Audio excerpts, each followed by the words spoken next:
سخنرانی ملا نصرالدین. سلام شنونده های عزیز، من فهیم پروانی هستم و این کانال داستانسرا است. اگر تا حال این کانال را سابسکرایب نکردید پس لطف نموده سابسکرایب کنید و دکمه زنگوله را بزنید تا از داستان های کوتاه و آموزنده ما آگاه شوید. روزی از روزها اهالی روستای از ملا نصرالدین خواستند تا در دهکدهشان سخنرانی کند. ملا نصرالدین گفت اگر هر یک از اهالی دهکده 5 سکه به او بدهد برای سخنرانی خواهد آمد. اهالی روستا کنجکاو شدند که چه حرف با ارزش ملا برای گفتن دارد. اهالی روستا به هر زحمتی که بود پول را فراهم کردند و به ملا دادند.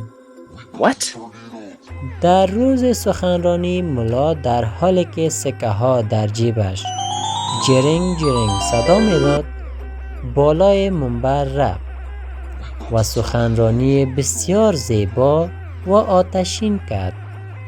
سپس از منبر پایین آمده و رو به مردم کرد و گفت بیایید نزدیک و پولهایتان را پس بگیرید.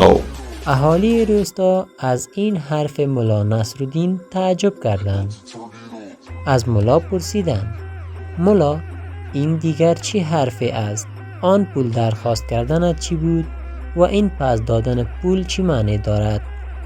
لبخند نرمی بر لبان ملا نصرالدین ظاهر شد و گفت 2 نکته در این موضوع وجود دارد. اول، وقتی برای چیزی پول میپردازی کوشش میکنی به بهترین نحوه از آن استفاده کنی، همان گونه که شما به دقت به حرفهایم گوش دادید.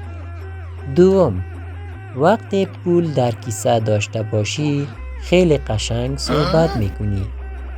در دنیای امروزی فقر آتشی است که خوبی ها را میسوزاند و ثروت پرده است که بدی ها را میپوشاند.